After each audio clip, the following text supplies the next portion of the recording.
श्री राधे राधे। भक्तों, साधक के लिए दैवी संपदा बहुत आवश्यक होती है। इसी के साथ साथ आसुरी संपदा से बचना भी बहुत आवश्यक होता है। अपैशुनम मार्दवम रीर चापलम,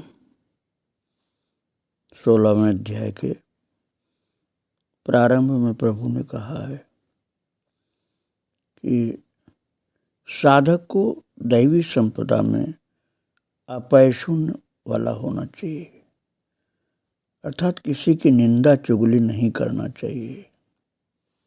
निंदा चुगली करना अपने मुंह से और दूसरा करे तो उसको सुनना अपने कान से, ये दोनों ही खतरनाक है।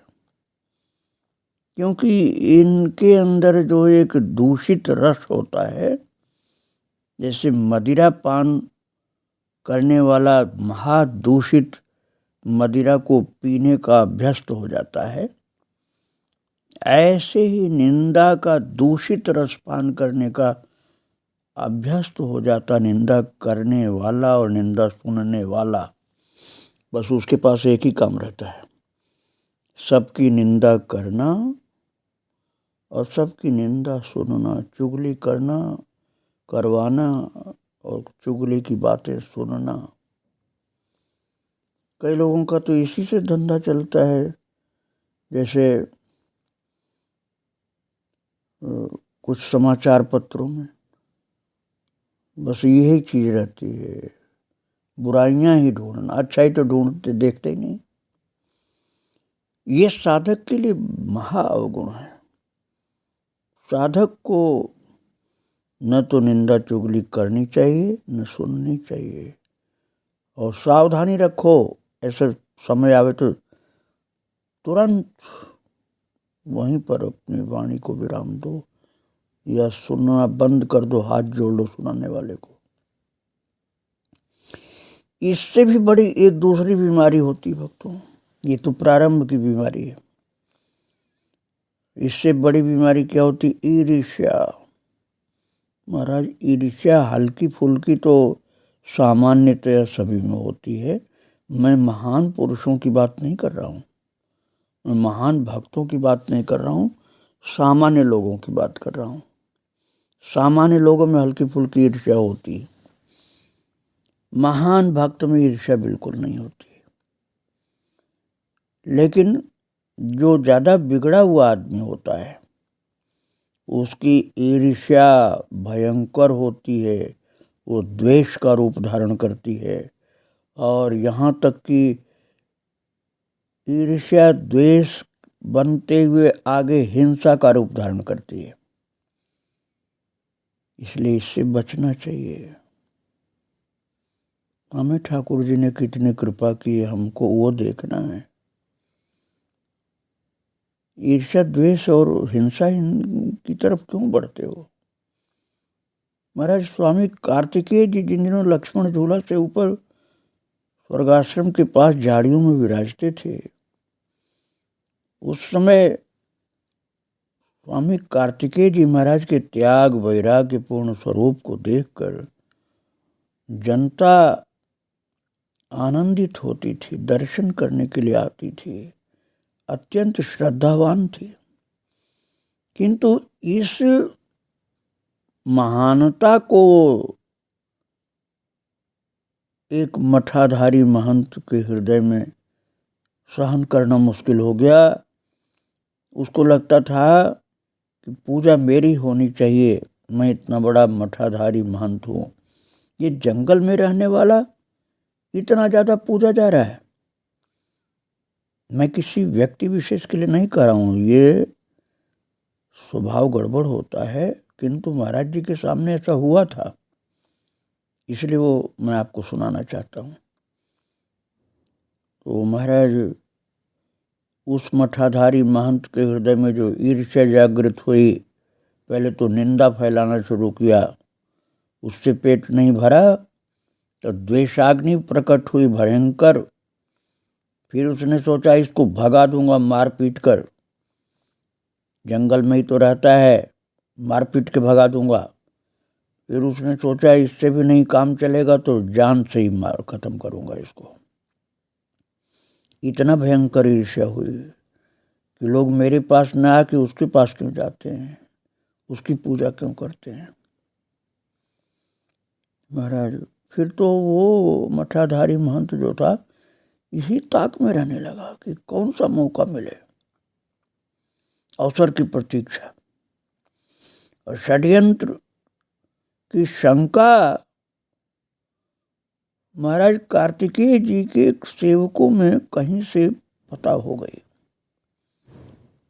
कि कुछ षड्यंत्र महाराज जी के लिए रचा जा रहा है। और एक दिन जब श्री स्वामी कार्तिकेय जी महाराज हाथ में कमंडल लेकर के डोल डाल के, जो साधु बोलते हैं शौच क्रिया समझिए आप, उसके लिए चले जब जंगल में एक बार जाते थे, तो ये जो अनंत प्रकाश ब्रह्मचारी जी साथ हो गए एक डंडा लेकर के। तो स्वामी कार्तिकेय जी ने कहा कि आप लोग क्यों जाते हो मेरे साथ। तो स्वामी कार्तिकेय जी के साथ कई लोग जाने लग गए थे, अब तो 1 2 3 लोग। तो महाराज जी ने कहा कि आप लोग मेरे साथ शौच के लिए क्यों जाते हो भाई। लेकिन ये लोग बताना नहीं चाहते थे कि आपके साथ कोई धोखा होने की संभावना है। तो स्वामी कार्तिकेय जी ने कहा नहीं, कोई नहीं जाएगा मेरे साथ, मैं अकेले जाऊंगा। तो सब लोग हाथ जोड़ने लगे। तो फिर पूछा कार्तिकेय जी महाराज ने कि महाराज भाई आप लोग मेरे पीछे क्यों चलते हो जंगल में, मैं तो डोल डाल जा रहा हूँ, शौच क्रिया के लिए जा रहा हूँ। तो अब फिर वो श्रद्धावान शिष्य जो श्री अनंत प्रकाश ब्रह्मचारी जी थे ना, उन्होंने गुप्त रहस्य का सुनाया, गुरुदेव आप से ईर्ष्या द्वेष के कारण एक मठाधारी महंत आपके साथ कुछ गलत व्यवहार करना चाहता है, एकांत देख करके आपके ऊपर आघात करना चाहता है, ऐसा कहीं से हमको सुनने को मिला है। इसलिए हम लोग आपको जंगल में अकेला नहीं छोड़ना चाहते। अब ये जब उन्होंने कहा तो महाराज श्री कार्तिकेय जी हंसने लगे, बोले अरे जिन्होंने गर्भ में रक्षा की, बड़े बड़े पर्वत शिखरों पर अकेले में रहा, हिमालय पर वहाँ रक्षा मेरी की, बर्फीली जगह पर मैं रहा अकेले, वहाँ रक्षा की, क्या वे प्रभु मेरी रक्षा अब नहीं करेंगे। आप लोग क्या कर लेंगे, भगवान से भी ज्यादा आप रक्षा मेरी करेंगे क्या। अरे प्रभु की सर्वशक्तिमत्ता पर कुछ तो विश्वास करो। अब आप सोचिए सामान्य मनुष्य होता ना स्वामी कार्तिकेय जी की तरह, स्वामी कार्तिकेय जी की जगह पर दूसरा कोई सामान्य व्यक्ति होता है तो वो कहता हाँ आप लोग मेरे साथ रहो, और ज़्यादा इंतजाम करता कि सब लोग चारों तरफ घेरा बना के चलो इससे मैं सुरक्षित रहूं। लेकिन नहीं, ये तो सच्चे उच्च कोट के भक्त थे। ये बोले जब प्रभु ने गर्भ में रक्षा की, बड़े बड़े पहाड़ों पर, बर्फीली जगह पर, हिमालय पर, हर जगह भगवान ने मेरी रक्षा की, तो वही सर्वशक्तिमान प्रभु मेरी रक्षा करेंगे। वो तो सर्व सामर्थ्यवान है, काहे की चिंता करते हो। और ये कह करके सबको वापस कर दिया। अकेले कमंडल लिए बहुत दूर एकांत में जंगल में निकल गए। और महाराज वो ब्रह्मचारी जी आश्वासन पाने पर भी चिंताग्रस्त थे कि गुरुदेव गए हैं अकेले, हम लोग तो जाते साथ में रक्षा करने के लिए, लेकिन वो किसी की सुने नहीं, अकेले चले गए।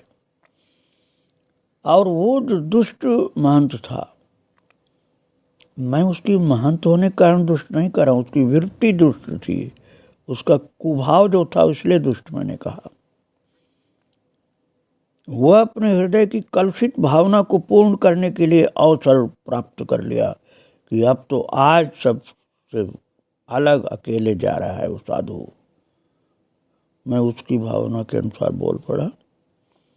ये तो महान पुरुष थे स्वामी कार्तिकेय, लेकिन वो साधारण समझ रहा था। वो दूसरी ओर से महाराज जी स्वामी कार्तिकेय जी के पास चुपके से पहुंचा और महाराज एक बांस का मोटा सा टुकड़ा बड़ा सा ले रखा था वो, और वो चुपके से पहुंच करके अवसर देख करके पूरी शक्ति लगा करके स्वामी कार्तिकेय जी के सिर पर बांस का प्रहार कर दिया उसने। और शौचासन से बैठे हुए महाराज श्री कार्तिकेय जी उसकी करतूत और भगवान के रक्षा विधान को निश्चिंत होकर देख रहे थे, पर बोले कुछ नहीं। कितना विश्वास था इनका, श्री महाराज जी कार्तिकेय जी का कितना विश्वास था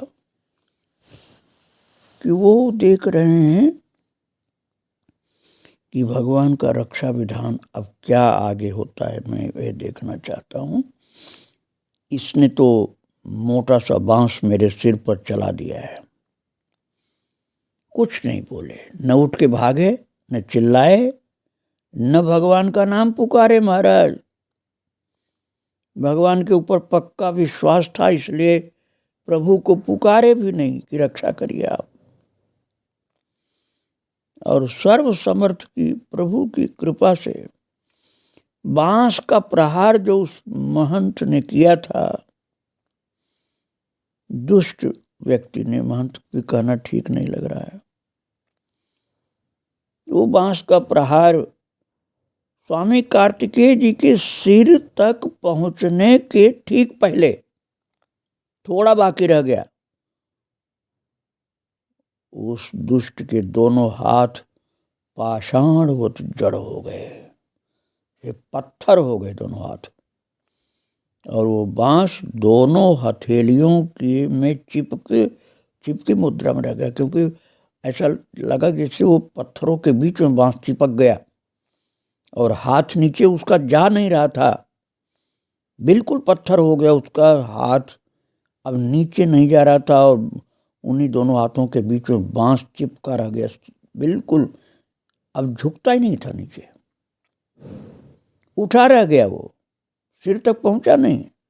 सारे प्रयत्न कर देने पर भी उस दुष्ट महंत ने अपने हाथों को जब बहुत कोशिश कर ली, हिला ही नहीं, नीचे तो गया ही नहीं, ऊपर भी नहीं उठा हाथ।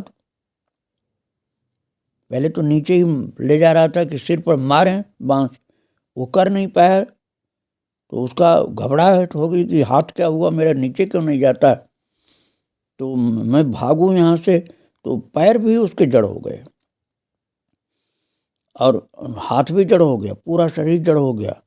और इस मुद्रा में खड़े हुए जब उसे अब ज्यादा देर हो गई, तब वो भयातुर होकर थर थर कांपने लगा, लेकिन उसके पैर जमीन पर चिपक गए, अब किसी तरह भी नहीं जा पा रहा था।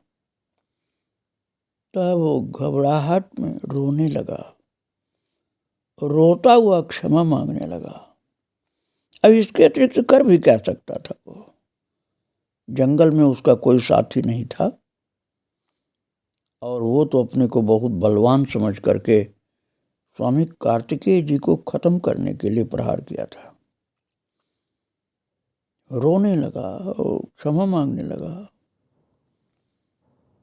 तो महाराज जी शौच क्रिया से मुक्त हो करके लिंगोटी बांध करके और हंसते हुए खड़े हुए और कहा, भैया आपने मेरा तो कुछ भी अहित नहीं किया, मेरे तो कहीं चोट लगी नहीं, और आप क्षमा मुझसे मांग रहे हो, आप मुझसे क्षमा मांग रहे हो, गलती तो आपने कोई की नहीं, मुझे कहीं चोट लगी नहीं, तो मैं क्षमा किस बात की करूं, और ये दंड तो मैंने तुम्हें दिया भी नहीं है, जो दंड तुम्हारे ऊपर हो गया है, जड़ हो गया शरीर, बांस गिरता नहीं, हाथ हिलता नहीं, और सब पूरा शरीर जड़ हो गया, पैर सरकता नहीं, वो मैंने दंड नहीं दिया है, ये दंड तो आपके कर्मानुसार भगवान ने दिया है, इसे वही क्षमा कर सकते हैं। मैं नहीं कर पाऊंगा, मेरे बस का नहीं है। भक्तों, अब आप ये भी समझ लीजिए कि ये केवल अनपढ़ के अंदर अवगुण नहीं होता है। महाराज महंत बहुत पढ़ा लिखा था, विद्वान था, पर भक्त नहीं था। कोई पढ़ लिख ले बहुत, अपनी विद्वत्ता उसको अहंकारी बना दी हो, अवगुणी बना दी हो, प्रभु की प्रीति नहीं अंदर, उसके अंदर दयालुता नहीं, कृपालुता नहीं, हृदय में भाव नहीं, तो उसकी विद्वत्ता कोई काम नहीं आती है, अर्थात उसका उद्धार नहीं करती है। भले ही कम विद्वान हो, लेकिन प्रभु से प्रेम हो, अंदर हृदय द्रवित रहता हो, तब तो उद्धार हो सकता है। और विद्वान बहुत है और बिल्कुल भक्तिहीन है तो मुश्किल है उद्धार होना। ऐसी स्थिति थी महंत जी की, जो बांस मारे थे, अपनी ओर से तो मार ही दिया था, भगवान ने बचाया था। तो जब स्वामी कार्तिकेय जी ने कहा कि आप मुझसे क्षमा मांग रहे हो, किंतु आपने तो मुझे कहीं भी चोट नहीं पहुंचाई, मैं क्षमा किस बात का करूं? और जो आपको दंड मिला है ये मैंने नहीं दिया है, ये आपके कर्मानुसार भगवान ने दिया है, इसलिए भगवान से क्षमा मांगो। मैं क्षमा नहीं कर पाऊंगा, क्षमा भगवान कर सकते हैं, क्योंकि दंड उन्होंने दिया है। तो महंत जी विद्वान तो थे ही, इसलिए समझ में आ गई बात उनके। अब गिड़गिड़ा करके महाराज बोले, महाराज जी कृपा करके मुझे भगवान के क्रोध से बचा लीजिए आप, क्योंकि मैंने आज तक इस बात को समझा नहीं था कि भगवान अपने भक्त की इस तरह रक्षा करते हैं। बस ठाकुर जी चाहे तो अभी मुझे मार देते, लेकिन उन्होंने मुझे बचा लिया है। किंतु मुझे जो दंड दिया है, मेरा शरीर जड़ हो गया, हाथ ऊपर नीचे हिलता नहीं है, पैर सरकते नहीं हैं। अब मेरी जो दशा हो गई है महाराज, ये दंड जो भगवान ने मुझको दिया है, ये उनके भक्त को सताने से क्रोध उनको हो गया, इसलिए दंड दिया है। भक्त के प्रति किए हुए अपराध को भगवान कभी क्षमा नहीं करते, ऐसा मैंने सुना था, लेकिन आज समझा है। उसका क्षमादान वो भक्त ही दिला सकता है। भगवान के भक्त के लिए किए गए अपराध का जो क्षमादान है, भगवान भी नहीं क्षमा करते हैं महाराज जी। इसलिए ये क्षमादान भगवान से आप ही दिला पाएंगे, मेरे क्षमा मांगने से वो क्षमा नहीं करेंगे। मैंने बहुत बड़ी भूल की है, आप मुझे माफ़ करिए और मुझे माफ़ करवा दीजिए मेरे प्रभु से। आपकी सुनेंगे, मेरी वो नहीं सुनेंगे। मैंने बहुत बड़ी भूल की है, अब मेरी रक्षा कर लीजिए, रक्षा कर लीजिए। हे प्रभु मेरी रक्षा करिए, मैं आपकी शरण में आया हूँ। आया तो मारने के लिए था, लेकिन अब आपकी शरण में हूँ। अब महंत की जो दयनीय स्थिति थी, इतना गिड़गिड़ा के रो रहा था, उसको देख करके दया आ गई कार्तिकेय जी महाराज को। उस अवस्था से उसको मुक्त करने के लिए भगवान से अब वो प्रार्थना करने लगे। और जब हाथ जोड़ करके उसमें वहीं पर खड़े खड़े स्वामी कार्तिकेय जी ने हाथ जोड़ के भगवान से विनती की, प्रभु अब इसको माफ कर दीजिए आप। तो तुरंत ही महंत जी के हाथों में पुनः चेतना आ गई, पैर भी सरकने लगे, जड़ता खत्म हो गई, और वो बांस को फेंक दिया जमीन पर और कार्तिकेय जी के चरणों में गिर पड़ा जंगल में ही, और अत्यंत करुण स्वर से रो रो करके माफी मांगने लगा। और फिर श्री स्वामी कार्तिकेय जी की मुखारविंद की सौम्य छटा का दर्शन करके उनके चरणों की धूल को उठाकर अपने माथे से लगाया, अपनी आंखों में लगाया, रोने लगा।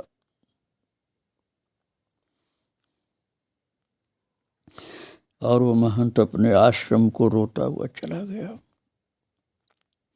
देख लिया था प्रभु का चमत्कार, भक्त वत्सल था, प्रभु का रोष भी देख लिया था। और स्वामी कार्तिकेय जी महाराज अपने उस वृक्ष के नीचे पहुंच गए जहां रहते थे। आप आश्चर्य करोगे भक्तों, इतनी बड़ी घटना घटी, पर स्वामी कार्तिकेय जी ने इसकी चर्चा बिल्कुल भी नहीं की। जहां पर उनके शिष्य ब्रह्मचारी जी थे और संत लोग थे, बहुत संत लोग आते थे, वो आए भी, लेकिन महाराज श्री स्वामी कार्तिकेय जी ने इस घटना की जरा सी भी कोई एक शब्द की बात भी नहीं की। न उस महंत का नाम नहीं लिया, न कोई घटना की बात बताई, न भगवान की कृपा की बात बताई, न साधु को दंड देने वाली बात बताई। साधु तो शब्द सही नहीं है, साधु वेश में दुष्ट थे उस समय वो महंत जी, बाद में सुधार होता है भक्तों। और आश्रम में पहुंच करके महंत ने अपने हृदय में दृढ़ निश्चय कर लिया कि ये महात्मा कोई सिद्ध महापुरुष अवश्य हैं, साधारण संत ये नहीं हो सकते हैं। अरे ये चाहते तो मैं वहीं खत्म हो जाता, ये नहीं क्षमा कराते और मैं वैसे ही जड़ पत्थर हो जाता। किंतु सिद्धों में भी इतनी क्षमाशीलता नहीं होती जैसे इनके अंदर मैंने देखे। सिद्ध भी क्रोध करते हैं, ये तो क्रोध इनको छुआ भी नहीं है, ये तो मेरे अपराध पर भी क्रोध नहीं किए, और जो दंड भगवान की ओर से मिला था उससे भी मुझे माफ करवा दिया। सामर्थ्य होते हुए भी मुझे जीवित छोड़ दिया, और प्रसन्न मुद्रा में विराजमान रहने वाले इस रूप में पधारे हुए मेरे उद्धारक मदमोहनाशक ये भगवान ही हैं जो साधु वेश में आए हैं। महाराज उस महंत के अंदर परिवर्तन होने लगा, इसलिए उसने सोचा, मन में विचार किया कि अब इनका शिष्यत्व प्राप्त कर लेने में ही मेरी सब प्रकार से भलाई है, परंतु मैं इनके पास इस आशय को लेकर के जाऊं किस मुंह से। महाराज के शिष्य मेरे दुर्विचारों से पूर्ण संकित थे पहले से ही, और यदि उनको पता चल गया होगा तो वे क्या मुझे जाने देंगे महाराज जी के पास? कोई नहीं जाने देगा, सब मेरे ऊपर क्रुद्ध होंगे। इसलिए सबके सो जाने पर मैं उनसे जा करके चरणों में गिर करके विनती करूं। इस विचार के अनुसार सब संतों के योग मुद्रा में ध्यान करते हुए निद्रित हो जाने पर अर्धरात्रि में, क्योंकि वो तो कोई आश्रम में तो रहते नहीं थे महाराज जी के, वहाँ ताला बंद हो गया हो, तो जंगल में पेड़ के नीचे भगवान के भरोसे रहते थे। अर्धरात्रि में वो महंत पहुंचा उनके पास। आश्चर्यजनक परिवर्तन हुआ था भक्तों। मेरी तो समझ यही है कि उसने पाठ पूजा तो बहुत किया था, भक्त नहीं हो पाया था, विद्वान भी था, पूजा पाठ भी किया होगा, इसलिए सुधार हो गया उसका, एकदम हृदय में बदलाव आ गया। परिवर्तन हो गया। और वो स्वामी कार्तिकेय जी के चरण पर उस समय महाराज जी सो रहे थे, धीरे से सिर रख दिया और फिर उनके चरण को धीरे धीरे अपने दोनों हाथों से बहुत स्नेह से चापने लगा, पर धीरे धीरे चरण सेवा करने लगा। और श्री भगवान अर्थात स्वामी कार्तिकेय जी ने महंत की ओर देख करके उनके पाप निवृत्त होने के लिए उन्हें अपनी एकांतिक सेवा का सुअवसर प्रदान करने की कृपा की। ऐसा नहीं कि डांट फटकार के भगाया हो कि तुम भाग जाओ, मेरे पास कैसे आ गए, ऐसा नहीं कहा। क्योंकि महाराज जी कोमलता कृपालुता की मूर्ति थे, न डांटा फटकारा न मना किया। वो चरण सेवा करता रहा और रोता रहा। महंत ब्रह्म मुहूर्त में उन्होंने आज्ञा किया, आप अपने आश्रम जाओ, निश्चिंत रहो, अब आपका परिवर्तन हो गया, बदलाव हो गया, जीवन में सुधार हो गया। और फिर महंत ने चरण पढ़ करके प्रार्थना किया कि मुझे शिष्य बना लीजिए। महाराज जी ने कहा, भैया अभी तो तुम चले जाओ, क्योंकि तुम्हारे प्रति यहाँ संतों के मन में भावना अच्छी नहीं है। तुम्हारे लिए सबके मन में क्रोध है, इसलिए अभी यहाँ मत रहो, तुम चले जाओ।